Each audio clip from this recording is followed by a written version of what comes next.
یہ سرکار پاک صلی اللہ علیہ وسلم کی امت کے لیے. اور 10ویں خصوصیت مال غنیمت سرکار کی امتیوں کے لیے حلال کیا گیا. مال غنیمت تو جنگ میں جو مال ہاتھ کو آتا اس کو مال غنیمت بولتے دشمن کا. تو پہلی امتوں میں بھی جنگیں جہادیں ہوتی تھی, ان کے نبیوں کو جو مال ملتا تھا ڈھیگار لگاتے تھے, میدان میں رکھ دیتے تھے, آسمان سے آگ آ کے جلا دیتی تھی. تو یہ علامت ہوتی تھی کہ یہ مال اللہ قبول کر لیا تمہاری جہاد کو, تمہاری کوششوں کو. لیکن سرکار پاک صلی اللہ علیہ وسلم کی امت کے لیے مال ضائع ہونے سے بچا دیا گیا. دشمن کا اگر کوئی مال ان کو حاصل ہو تو انہیں تقسیم کر دیا جاتا, مجاہدین میں حصہ بنتا ان کا. یہ ایک خصوصیت. 11ویں حضور فرماتے ہیں, حدیث شریف میں صحیح بخاری کی حدیث کا مفہوم ہے کہ 11ویں حضور کی خصوصیت کیا ہے, زمین کے خزانوں کی چابیاں سرکار فرماتے ہیں مجھے دے دی گئی.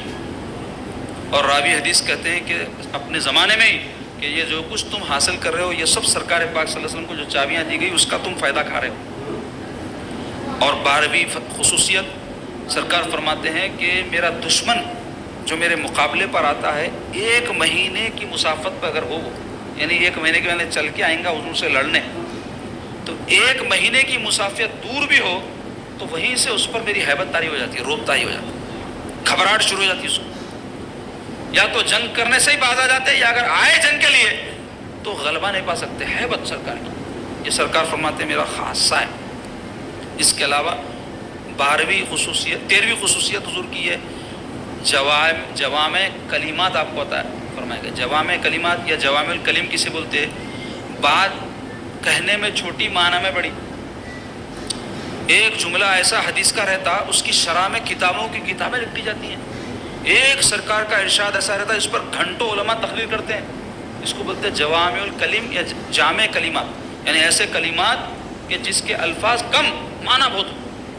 ایسے سینکڑوں کلمات سرکار پاک صلی اللہ علیہ وسلم کو عطا کیے گئے. تبرک میں آپ کے سامنے 4-5 کلمات وہ آپ رکھتا ہوں. اس میں ایک سرکار کا ارشاد ہے من حسن الاسلام المرء ترکہ ما لا یعنی. یہ ایک جملہ ہے سرکار کی حدیث پاک کا جس میں سرکار فرما رہے ہیں کسی بھی شخص کے اسلام کی خوبی یہ ہے کہ وہ ہر لا یعنی بات کو چھوڑ دے. لا یعنی بات بول تو بیکار کوئی بات جو زبان سے نکالنا جس سے نہ دین کا فائدہ ہے نہ دنیا کا, یا کوئی کام جس سے نہ دین کا فائدہ ہے نہ دنیا کا. یعنی جیسا ویڈیو گیم کھیلنا یا دیکھنا, بیٹھ کے چبوتروں پہ ٹھیٹھی ٹھاٹا کرنا, اس سے دنیا دین کا کچھ بھی فائدہ نہیں ہے. لوگوں کے اوپر تبصرے تذکرے کرنا, قائدین لیڈروں کے تقریرات سن کے کیا بولا بولنا, یہ سب لا یعنی ہے. یہ تو یہ سرکار کیا فرما رہے ہیں کسی بھی شخص کے, مرد ہو کیا عورت, اسلام کا حسن نہیں ہے, خوبی کیا ہے لا یعنی کاموں کو چھوڑ دے. اس کو علماء کہتے ہیں جوامع الکلم میں سے ہے. اس پر 1400 سال سے کہنے والوں نے بہت کچھ کہا, لکھنے والوں نے بہت کچھ لکھا, پھر بھی اس کے مفہوم میں ایک نئی باتیں ہمیشہ سامنے آتے رہتی. اور ایک سرکار کا ارشاد ہے المسلم من سلم المسلمون من یدہ و لسانہ. مسلمان تو وہ ہے جس کی زبان اور ہاتھ سے مسلمان محفوظ ہے. جامع کلمہ, اس میں سارے مسلمانوں کے حقوق کی ایک بنیاد اور اصول آ گئی کہ کسی مسلمان کو دوسرے مسلمان سے تکلیف نہیں پہنچنی چاہیے, نہ زبان سے نہ ہاتھ سے. زبان سے بولے تو گالی گلوچ, غیبت, دل آزاری, وہ بہت سی لسٹ ہے اس کی, اس کے اوپر کتابیں ہیں پورے. ایک ارشاد 1400 سال سے لکھنے والوں کی علمی صلاحیتیں قلم گھسے گئے, اور جو ختم ہونا تھا سب ختم ہو گئے, بعد کی اور تفصیل باقی ہے. اسی طرح سرکار فرمائے ہیں لا یؤمن احدکم حتی یحب لاخیہ ما یحب لنفسہ. کیا فرماتے ہیں آقا, تم میں کا کوئی پکا مومن ہو ہی نہیں سکتا جب تک کہ اپنے مومن بھائی کے لیے وہی پسند کرے جو اپنے لیے پسند کرتا ہے. حقوق المسلم کا قاعدہ اس میں بیان کر دیا سکتا, سیدھا سمپل طریقہ. اپنے لیے جو پسند کر رہے ہیں مومن بھائی کے لیے پسند کرو, جھگڑے ختم. اپنے لیے ہم امن پسند کرتے, سلامتی پسند کرتے, جنت پسند کرتے, چین پسند کرتے, آرام پسند کرتے, اور بھی جو ہے لمبی فہرست. اپنے مومن بھائی کے لیے بھی وہی پسند کرو. ہم ان کے لیے الٹا کرتے اس کا, اپنے لیے چین ان کے لیے بے چینی, اپنے لیے آرام ان کو بے آرام کرنا, اپنے لیے عزت اس کو بے عزت کرنا. یہ سب الٹا کر رہے نہیں تو پھر کہاں سے سچے معنوں میں مسلمان بنیں گے. لا یؤمن فرما دی حضور, تم میں کا سچا مومن نہیں ہو سکتا. اور اس کے علاوہ بھی بات ارشادات ہے, وقت میں گنجائش نہیں ہے کہ تفصیل بیان کروں. تبرکن میں 3 سنا دیا. اور سرکار پاک صلی اللہ علیہ وسلم کے میں نے ابتدا میں کہا تھا بعض خصوصیات برزخی ہیں, یہ دنیاوی خصوصیات میں جو سینکڑوں ہیں, میں آپ کے سامنے صرف 13 بیان کرا. اب دیکھیے خصوصیات برزخی میں سرکار پاک صلی اللہ علیہ وسلم کے بارے میں قبر میں ہر ایک سے سوال ہوگا. سرکار کی خصوصیت کسی نبی کے بارے میں نہیں پوچھا جائے گا. حدیث شریف میں آیا ہے مسلمان سے قبر میں 3 سوال ہوں گے نا, مر ربو کا, ما دینو کا, ما کنتا تقول بہذا الرجل. من ربو کا تیرا پروردگار کون, ما دینو کا تیرا دین کیا تھا, ما کنتا تقول بہذا الرجل اس شخصیت کے بارے میں تو کیا کہتا تھا. کافر کہے گا ہائے ہائے میں جانتے نہیں کون ہے. مومن کے دل میں نور ایمان کی وجہ سے حضور کو دیکھتے بولیں گا میرے محمد رسول اللہ میرے آقا ہیں, تو ان کا غلام ہو, خبر میں آقا کی دید ہوگی. بہت سے اس پہ نعتاں کلامہ کیا کہہ کے لکھے گئے نا. تو مختصر یہ کہ سرکار کی یہ شان اور حضور کا خاصہ ہے کہ قبر میں سرکار کے بارے میں سوال ہوگا, اور امت کے اعمال سرکار کی خدمت میں پیش کیے جاتے ہیں. حدیث میں آیا ہے برزخی خصوصیت ہے سرکار کی. حضور پاک صلی اللہ علیہ وسلم کی خدمت میں ملائکہ مومن کا بھیجا ہوا درود و سلام لے کر حضور کی خدمت میں پیش کرتے ہیں. حضور کی خصوصیت. اسی طرح فرشتوں کی جو ہے آمد اور نزول حدیث پاک میں آیا 70,000 فرشتے صبح, 70,000 فرشتے شام سرکار کے روضے پر حاضری دیتے. اور روایت میں آیا ہے کہ جو پہلی مرتبہ آئے نا قیامت تک ان کی باری نہیں آئے گی, مسلسل نئے آتے جاتے. صبح 70,000 شام میں 70,000. سرکار کی یہ شان نہ صرف بلکہ آپ کی خصوصیت ہے. اور خصائص اخروی میں سرکار پاک صلی اللہ علیہ وسلم کے شفاعت کبریٰ ہے. شفاعت کبریٰ وہ تو بڑی شفاعت. شفاعت بول تو سفارش کرنے کو بولتے. اللہ تبارک و تعالیٰ اپنے محبوب کی یہ شان رکھا ہے کہ آپ سب سے پہلے شفاعت کا آغاز کریں گے. آپ کی شفاعت کے بعد میں دوسرے انبیاء اپنی اپنی امتوں کی, یا پھر بعض لوگوں کو جو اجازت دی گئی ہے شریعت میں, حافظ صاحب شفاعت کریں گے بول کے آیا, عالم صاحب شفاعت کریں گے بول کے آیا, وینو شفاعت کریں گے جو آیا, اس کو شفاعت صغریٰ بولتے ہیں. شفاعت کبریٰ بول تو بڑی شفاعت جو سرکار کی شفاعت. اس کے بارے میں معتبر حدیث کی شاید ہی کوئی کتاب ہوگی جس میں شفاعت کے بارے میں حدیث نہ ہو. مشہور حدیث کیا ہے, جب قیامت کے دن لوگ اٹھائے جائیں گے اور اپنے اعمال کے بارے میں فکر مند ہوں گے, پریشان ہوں گے, تو سب آپس میں ڈسکشن کریں گے کیا کرنا. تو اللہ ان کے دل میں ڈالیں گا انبیاء کے پاس جاؤ, ان سے جا کے شفاعت کراؤ. تو سب مل کے مخلوق حضرت آدم علیہ السلام کے پاس جائے گی. حضرت آدم سے کہے گی آدم آپ ہمارے باپ ہیں, آج پریشانی کا دن ہے, آپ شفاعت کرو ہمارے لیے اللہ کے حضور میں, آپ جو ہے سفارش کیجیے. تو آدم علیہ السلام بولیں گے نہیں نہیں میرے سے نہیں ہو سکتا. یہ جنت میں اللہ تعالیٰ فرمائے تھے وہ شجر مت کھاؤ, میں کھا لیا. کہاں پوچھتے کہ اللہ تعالیٰ آپ لوگ ایک کام کرو, حضرت نوح علیہ السلام کے پاس چلے جاؤ, اللہ کے پہلے رسول ہیں. تو سارے حضرت نوح علیہ السلام کی خدمت میں جائیں گے, ان سے عرض کریں گے اے نوح آپ اللہ کے پہلے رسول ہے, بڑی اونچی شان ہے, آپ ہماری شفاعت فرما دیجیے اللہ کے حضور میں. حضرت نوح علیہ السلام فرمائیں گے نہیں بھائی یہ کام میرے سے نہیں ہوگا, اس واسطے کہ میرا بیٹا خود نافرمانی کرا تھا, کفر کرا تھا, اور اللہ تعالیٰ میرے سے آج کیا پوچھتے نہیں معلوم. آپ لوگ ایک کام کرو ابراہیم علیہ السلام کے پاس جاؤ, انہوں اللہ کے خلیل ہے, اللہ کے دوست ہیں. تو سارے حضرت ابراہیم خلیل اللہ علیہ نبینا علیہ الصلوۃ والسلام کی خدمت میں جائیں گے, ان سے معروضہ کریں گے. تو آپ فرمائیں گے نہیں یہ کام آج میرے سے بھی نہیں ہو سکتا, آپ لوگ کیا کرو حضرت موسیٰ علیہ السلام کے پاس چلے جاؤ. وہ کیا ہے کلیم اللہ, اللہ نے ان سے بغیر واسطے کے کلام فرمایا براہ راست. آپ جا کے ان سے سفارش کرو اللہ کے حضور میں. سارے حضرت موسیٰ علیہ السلام کے پاس آئیں گے, موسیٰ علیہ السلام سے معروضہ کریں گے. آپ فرمائیں گے نہیں نہیں بھائی ایک آدمی کا غصے میں میرے سے قتل ہو گیا تھا, میرے کو نہیں معلوم, اللہ آج اس بارے میں سوال نہ کر لے, قرآن میں ذکر ہے اس کا. ایک کافر تھا آپ کی قوم کے آدمی کو مار رہا تھا, آپ جا کے بچانے گئے, اس کو ڈھک لے, اس کو گھسا مارے تو میں مر گیا. بڑے طاقتور تھے موسیٰ علیہ السلام, جلالی نبی تھے. تو آپ فرمائیں گے وہی میرے کو اللہ پوچھ نہ لے, میرے سے یہ کام نہیں ہوں گا. حضرت عیسیٰ ہے, دیکھو روح اللہ ہے, انہوں کلیمت اللہ ہے, ان کی بڑی شان ہے, ان کے حضور میں جاؤ اور تم آج ان سے سفارش کروا, ہو سکتا ہے وہ شفاعت کر دیں. تو سب مل کر ساری انسانیت حضرت عیسیٰ کی بارگاہ میں جائے گی, ان سے معروضہ کرے گی اے عیسیٰ, اے کلیمت اللہ, اے روح اللہ, اللہ نے آپ کی بڑی شان رکھی ہے, مردوں کو آپ زندہ کیے, جو ان کے جو ہے خوبیاں ہیں وہ بیان کریں گے اور کہیں گے آج ہماری شفاعت کرے. آپ فرمائیں گے میرے سے نہیں ہوگا, لوگ مجھے ہی خدا کا بیٹا بنا دیے تھے, میں کیا آج اللہ کے حضور میں عرض کروں, نہیں معلوم اللہ تعالیٰ مجھ سے آج کیا پوچھیں گے. آج تمہاری کوئی ذات جو شفاعت کر سکتی ہے, تم کو جو بخشا سکتی ہے, تمہارا کوئی دب کا درما کر سکتی ہے, تو وہ ایک ہی ذات ہے, وہ ہے ذات محمد رسول اللہ. تم سب ان کی بارگاہ میں چلے جاؤ. تو سارے حضور پاک صلی اللہ علیہ وسلم کی خدمت میں آئیں گے. یہ حدیث کا مفہوم بیان کروں میں آپ کو, ہو سکتا ہے الفاظ اور بیان کرنے کا انداز کچھ الگ ہو, لیکن ہے مفہوم یہی سب سرکار کی خدمت میں آئیں گے اور سرکار سے معرض کریں گے، یا حبیب اللہ آج آپ شفاعت کیجیے اللہ کے حضور میں، تو حضور فرمائیں گے انا لہا، ہاں میں ہوں اس کام کے لیے، میں ہی یہ کرنے والا ہوں۔ اور سرکار پاک صلی اللہ علیہ وسلم کی شان ابدیت کے قربان جاؤ، اللہ نے ایسی شان رکھی ہے آپ کی کہ آپ کو شفاعت کبریٰ عطا فرمائی، اس کے باوجود میرے آقا کیا کریں گے؟ ویسے وقت میں اللہ کے حضور سجدہ ریز ہو جائیں گے، سجدے میں سر رکھ کے اللہ تعالیٰ کی ایسی تسبیح، ایسی تحمید، ایسی تحلیل بیان کریں گے۔ سرکار خود فرماتے ہیں کہ مجھ سے قبل نہ کسی نے ایسی اللہ کی تعریف کی ہوگی، نہ میری بات کوئی کرے گا۔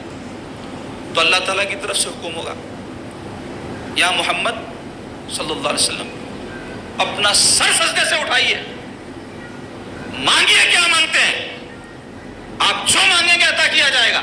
تو پیارے آقا علیہ الصلوۃ والسلام اللہ کے حضور میں شفاعت پیش کریں گے، تو اللہ تبارک و تعالیٰ فرمائیں گے محبوب میرا یہ وعدہ ہے کہ جو کوئی سچے دل سے لا الہ الا اللہ پڑھا ہے آپ اس کی شفاعت فرمائیے، جہنم میں بھی اپنے بدعمالیوں کی وجہ سے گیا ہے تو اس کو نکال لئیے جہنم میں سے۔ سرکار پاک صلی اللہ علیہ وسلم سب کو نکالیں گے، پھر سجدہ فرمائیں گے، پھر اللہ تعالیٰ وہی فرمائیں گے۔ تفصیل میں شارٹ کر رہا ہوں، وقت زیادہ ہو گیا، آج جو مقررہ وقت تھا اس سے آگے بڑھ گیا، تو 2-3 مرتبہ ایسا ہوگا، ساری امت کی شفاعت ہو جائے گی۔ اس کے بعد اللہ تعالیٰ فرمائیں گے محبوب اب آپ اپنا کام کر دیے، اب میں اپنا کام کروں گا، جو کوئی رائی کے دانے کے برابر بھی دل میں ایمان رکھتا ہے میں اس کو بھی بخشتا ہوں، سوائے ان لوگوں کے جن کے بارے میں میرا فیصلہ ہو چکا ہے کہ وہ جنت میں نہیں جائیں گے، میں سب کو معاف فرما دیا۔ تو سرکار پاک صلی اللہ علیہ وسلم کی ایسی عظمت اور شان ہے کہ شفاعت کبریٰ اللہ تعالیٰ آپ کو عطا فرمایا، اور اللہ تعالیٰ آپ کو اخروی جو خصائص عطا فرمایا اس میں سے آب کوثر کا عطا کرنا ہے، نہر کوثر، انا اعطیناک الکوثر، ہم نے آپ کو کوثر عطا فرمایا۔ اس کے بڑے فضائل اور اس کی بڑی تفصیل ہے جو تفسیروں میں آئی ہے۔ سورہ کوثر جا کے پڑھو، چھوٹا سورہ ہے، سب کو یاد رہتا، جو لوگ چھوٹی نماز پڑھنے کی شائخ رہتے وہ لوگ یہ کل سورہ مارتے رہتے ہر نماز میں، بعض کو تو یاد ہی نہیں رہتے، 4 سے زیادہ سورے ہر رکعت میں یہ چلتا۔ قرآن کا حصہ ہے، کوئی بھی پڑھ لے نماز ہو جاتی، لیکن یاد کرو قرآن مجید۔ سرکار فرمائے جس سینے میں قرآن نہیں ہے ویرانہ ہے، جیسے ویران گھر رہتا نا اس میں کوئی بھی رہتے جا کے بستے، پرانے دڑیاں ہیں دیکھو پڑے ہوئے، بلیاں کتے لوٹتے رہتے، تو ایسے جس کے دل میں قرآن نہیں ہے اس کا دل بھی ایسی ہے، شیطان لوٹتے رہتا اس میں۔ تو قرآن جب موقع ملا یاد کرنا، پڑھنا، تلاوت بھی کرنا، حفظ بھی کرنا، معنی و مطالب پڑھنا۔ مسلمان کا معمول یہ رہتا جی زندگی میں، آج کل کیا معمولات ہو گئے ہمارے، دیکھو اللہ رحم کرے، دنیا آخرت برباد کر لے رہے ہیں یہ فونوں کے پیچھے۔ ایک زمانے میں ٹی وی تھا، اس کے اوپر بوم مارے مر گئے لوگ، اب فونوں کے اوپر ہم بھی بوم مار رہے ہیں، ایک دن ہم بھی مر جاتے، مگر وہ سننے والے سنتے، اللہ جس کو توفیق دیا۔ اب فون چھوڑو بول تو چھوڑتے بھی نہیں، بیوی کو چھوڑ دینے تیار ہو جا رہا، بیوی شوہر کو چھوڑنے تیار ہو جا رہی، بھائی بھائی کو چھوڑنے تیار ہو جا رہا، اولاد ماں باپ کو چھوڑنے تیار ہو جا رہی، فون کے اوپر لڑے ہوئی تو بچے گھراں چھوڑ کے چلے گئے۔ ایسا دیوانہ وار ماحول بنا ہوا ہے، مگر بولنا تو ضروری ہے نا، اللہ کس کو توفیق دیتا نہیں معلوم۔ سننے والے بھی ہے، ایسا ہے، سمجھنے والے بھی ہے، عمل کرنے والے بھی ہے، نہیں سمجھنے والے بھی ہے، تو کیا کر سکتے ہیں، اللہ ہدایت دینے والا۔ تو مختصر یہ کہ آب کوثر ٹھنڈا ٹھنڈا میٹھا میٹھا، پیتے ہم ہیں پلاتے وہ ہیں، اور حدیث شریف میں آیا ہے جو کوئی ایک پیالہ آب کوثر کا، اور ہر مومن کو انشاءاللہ نصیب ہوگا، پی لے گا تو جنت میں جانے تک اس کو پیاسنے لگی، محشر کی سختیاں اس کے لیے آسان ہو جائیں گی۔ وہ میرے آقا علیہ الصلوۃ والسلام کو اللہ تعالیٰ عطا فرمایا ہے، موجود ہے، ابھی ظاہر اس وقت ہوگا قیامت کے دن، جنت موجود، جہنم موجود، نہر کوثر موجود، یہ سب چیزیں موجود ہے۔ یہ عقیدہ ہے ہمارا بنیادی، سب عقیدے کی تمام باتیں لکھی ہوئی ہے، یعنی اس وقت پیدا ہوں گے بلکہ نہیں، پیدا کر دیا اللہ نے اپنے محبوب کے لیے۔ دیکھو گھر میں دعوت دی ہے تو پورا سیٹ اپ کر کے مہمان کو بلاتے ہیں، نہیں بلائے وقت میں ذرا بیٹھو، میں دستر بچھانے سے پہلے چادر بچھاتا ہوں، میں کھانا پکاتا ہوں، ذرا بیٹھو آپ بول تو مہمان بیٹھتا۔ ہم انسان جب کسی کو بلائے تو اہتمام کر کے بلاتے ہیں، آپ لوگ یہاں تشریف لانے سے پہلے سب ریڈی نہیں تھا، روز آتے کئی جنے ان کو خیال نہیں آتا کیسا ریڈی ہو رہا ہوں گا۔ ہمارے سلسلے کے بچے الحمدللہ اللہ جن کو توفیق دیا، دعا بھی کرو، ان کو ہمت دیا، اپنی مصروفیات میں سے وقت نکال رہے ہیں، آپ کے آنے سے پہلے کوئی مائک لگا رہا، کوئی یہ بچھا رہا، کوئی کچھ آ رہا۔ اب آپ کے سامنے میں بھی حاضر ہونے سے پہلے آ کے اتنا سوب جو بول رہا ہوں نا، ایک دم نہیں بول سکتے، دیکھ لے کے آنا پڑتا۔ کئی کو بولے تو بات کرے تو اتھینٹک کرنا، معتبر کرنا، قصے کہانیاں بولنے بیٹھے تو بہت ہے، ادھر کی ادھر کی پھیکم پاک نہیں کر سکتے، سرکار کی شان میں بول رہے ہیں، بخدا دیوانہ باز محمد ہوشیار۔ پھر بھی میں بندہ ہوں، مجھے اس بات کا اقرار کرنے میں کوئی حرج نہیں ہے کہ لغزش ہو جاتی، انسان ہے. اور میں توبہ کرتا ہوں گئے بات سے روزانہ, اے اللہ میں سرکار کا ذکر کیا, اس میں کوئی ایسی ویسی بات جو سرکار کی شایان شان نہیں تھی میری زبان سے ضرور نکلی ہوگی, میرے کو معاف کر دے میرے مولا. مگر میری نیت یہ تھی کہ میں سرکار کا ذکر لوگوں کے کانوں تک پہنچاؤں تاکہ دل میں اترے, یہ میری نیت تھی. تو جانتا دل کا حال کیا ہے, یہ دعا کرتا ہوں اللہ سے. تو مختصر یہ کہ ٹھنڈا ٹھنڈا میٹھا میٹھا پیتے ہم ہیں پلاتے وہ ہیں. تو یہ سیٹ اپ کرتے نا, کچھ بھی آنے سے پہلے آپ لوگ یہاں گھر میں دعوت کرتے, آپ سیٹ اپ, فنکشن ہال میں دعوت کرتے, صبح سے سیٹ اپ کھانا پکتا. اللہ تعالیٰ اپنے محبوب کو اس کائنات میں بھیجا تو اس سے پہلے نہیں سیٹ اپ کراؤں گا, سب چیز سیٹ اپ کر دیا اللہ تعالیٰ. میرے محبوب کی یہ جنت, میرے محبوب کو نہوانے سے والوں کو یہ جہنم میں ڈالوں گا, یہ ان کی جہنم, یہ سب چیزیں ہیں. دنیا اس زمانے میں آئیں گے, ان کے لیے صحابہ, ان کے یہ اہل بیت, سب پہلے سے سیٹ اپ کر دیے تھے اللہ تعالیٰ اپنے محبوب کی آمد سے قبل. اللہ تعالیٰ تو علیم ہے, خبیر ہے. ہم سوچ سوچ کے 10 باتیں نکالتے ہیں. اس کو سوچنے کی ضرورت ہے نا, سوچانے کی ضرورت ہے. انما امرہ اذا اراد شیئا یقول له کن فیکون, جو ہو جاؤ ہو جاتا. مگر اس کے علم میں ہر چیز ثابت ہے, وہ ظہور میں آئی. تو یہ شان ہمارے سرکار کی. اس کے علاوہ مقام محمود, ایک مقام شفاعت کے بارے میں بھی کہا گیا. مقام محمود بعض بولے نہیں, حدیث میں آیا ہے. مقام محمود کیا ہے؟ قیامت کے دن عرش پہ اللہ تعالیٰ تشریف فرماؤں گے اور سیدھی طرف ادھر جبرائیل ہوں گے, ادھر اللہ تعالیٰ, بیچ میں سرکار تشریف فرماؤں گے. تو یہ صرف سرکار رہیں گے, صرف کوئی اور نہیں. کسی کو یہ چیز حاصل نہیں ہوگی. حضور کی خصوصیات میں سے یہ بھی ہے, مقام محمود بولے اس کو. اس کے علاوہ لوائے ہم بول تو جھنڈا دیا جائے گا سرکار پاک صلی اللہ علیہ وسلم کو قیامت کے دن. مولا علی رضی اللہ عنہ جھنڈے کو اٹھائیں گے, حضور کا جھنڈا ہوگا, ہر ایک نبی کا جھنڈا ہوگا, حضور کا ایک جھنڈا ہوگا, اس کے تلے سارے امتی رہیں گے. اور ایسی اس کی وسعت زمین کے ایک کنارے سے لے کر دوسرے کنارے تک, اور اس کی بڑی تفصیل احادیث میں آئی ہے کہ اس کی شان کیا ہوگی اس جھنڈے کی. اور سب سے پہلے جنت میں میرے سرکار داخل ہوں گے. جب جا کر آپ جنت میں جو ہے جنت کے قریب آواز دیں گے تو پوچھا جائے گا کون ہے, تو کہیں گے محمد صلی اللہ علیہ وسلم. تو رضوان جنت, جنت کے فرشتے کا نام رضوان ہے, وہ کہیں گے کہ مجھے حکم ہوا تھا کہ آپ کے آنے سے پہلے دروازہ کھولنا ہی نہیں, آپ کے لیے کھلے گا دروازہ. تو سب سے پہلے میرے سرکار جنت میں داخل ہوں. جنت کے مالک انہوں نے نا جی, کوئی آدمی گھر بنایا تو سب سے پہلے اس کو حق ہے جانے کا. تو اللہ تعالیٰ حضور پاک صلی اللہ علیہ وسلم کو سب سے پہلے داخل کریں گے, اور حضور کے بعد حضور کی امت سب سے پہلے جائے گی. دیگر انبیاء اور ان کی امتوں سے پہلے سرکار کی امت جائے گی. سرکار کی یہ جو خصائص ہیں, یہ تو مختصر بیان کرا میں آپ کے سامنے. سرکار کے طفیل اللہ تعالیٰ نے آپ کی امت کی بھی خصوصیات رکھی ہیں, دیگر امتوں سے ہٹ کے ان کا معاملہ ہے. مختصر وہ بھی سن لو آپ, اور سن کے خالی خوشی نہ کو مناؤ.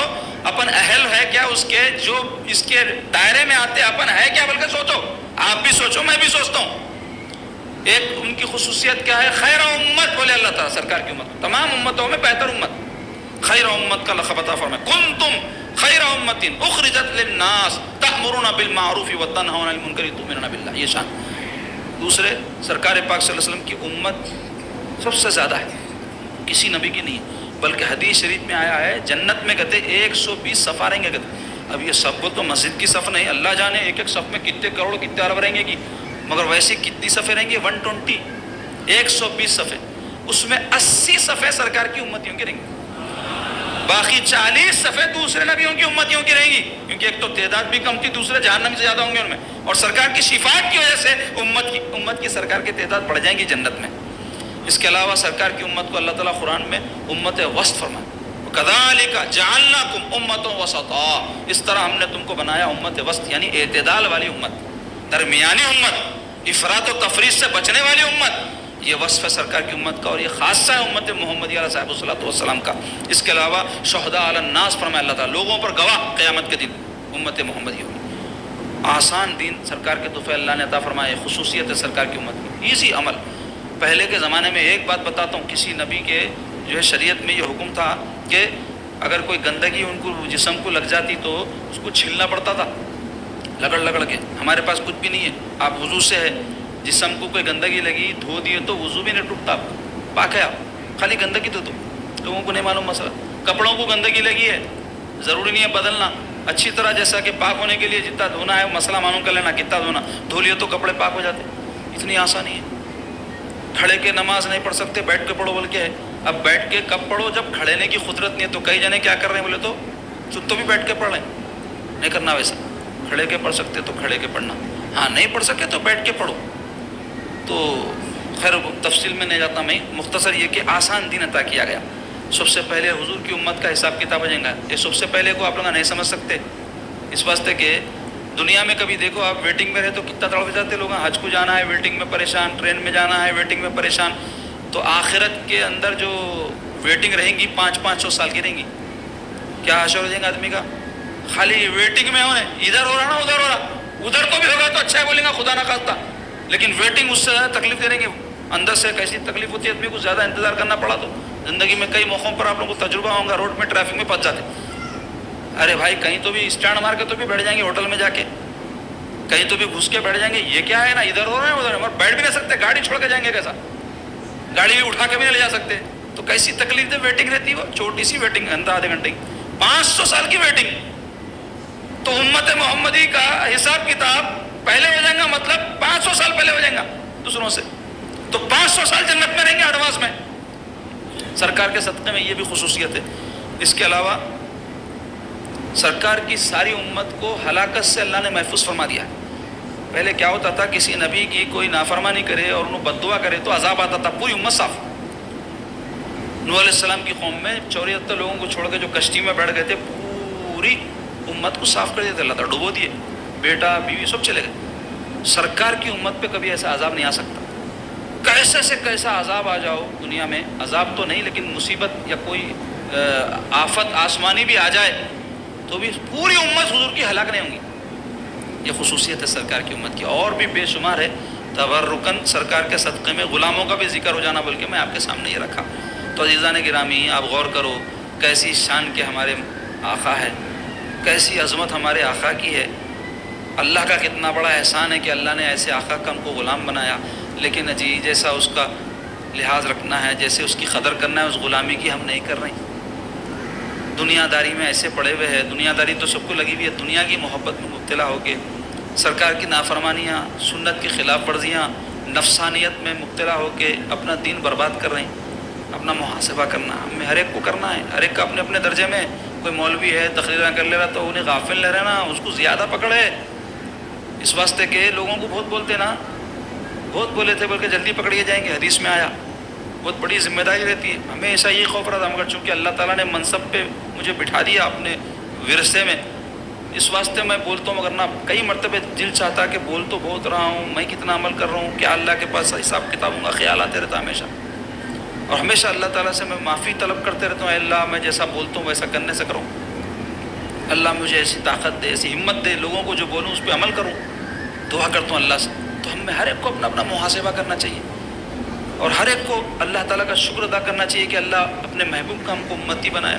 لمحہ لمحہ ہے مجھ پر نبی کی عطا. یہ شعر بول کے بات ختم کر دیتا ہوں. لمحہ لمحہ ہے مجھ پر نبی کی عطا.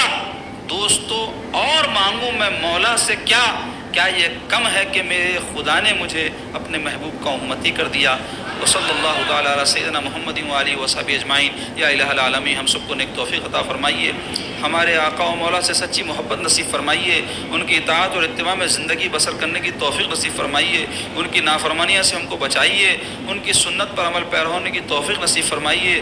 لڑائی جھگڑے شر فساد سے محفوظ رکھیے. اے اللہ ہر وقت آپ کا شکر کرنے، آپ کا ذکر کرنے کی توفیق نصیب فرمائیے. ناشکری سے اور غفلت سے محفوظ رکھیے. بیماروں کو صحت و عافیت عطا فرمائیے. پریشان حالوں کی پریشانیوں کو دور فرمائیے. رزق کی تنگی میں جو مبتلا ہے ان کو برکت عطا فرمائیے. دیگر امور میں جو مصائب میں مبتلا ہے ان کو آسانی اور خلاصی عطا فرمائیے. اے اللہ ہم میں اتحاد و اتفاق پیدا فرمائیے. یا اللہ ہم پہ رحم فرمائیے. یا اللہ ہم پہ کرم فرمائیے. اپنا اطاعت گزار فرما بردار بنا لیجئے. مولا ہم میں جو ہمارے والدین بقید حیات ہیں ان کو صحت و عافیت عطا فرمائیے. جو انتقال کر چکے ہیں ان کی مغفرت فرمائیے. حضور پاک صلی اللہ علیہ وسلم کی سیرت طیبہ اور اسوہ حسنہ سے واقفیت حاصل کرنے اور حضور کی اتباع کرنے کی توفیق نصیب فرمائیے. اے اللہ ہم سے جو گناہ ہو گئے ہیں، ہم گناہ گار ہیں، ہم کو معاف فرمائیے. ہم سے جو حکم و دلیہ ہو گئی ہے اے اللہ ہم کو بخش دیجئے. اے اللہ جتنے یہاں حاضرین ہیں ان سب کے مراد و مقاصد کو پورے فرمائیے. جو آپ کے حبیب کا ذکر سننے یہاں جمع ہوئے ہیں ان کو استقامت نصیب فرمائیے. مولا تعالی ہم کو ہر وقت آپ کے حبیب پاک کے ذکر سننے اور اس سے اپنے دلوں کو خیرہ کرنے اور حضور کی اقتداء اور اتباع کرنے کی توفیق نصیب فرمائیے. وصلی اللہ تعالی علی خیر خلقی و نور عرش سیدنا محمد و آلہ و صحبہ اجمعین برحمتک یا ارحم الراحمین والحمد للہ رب العالمین.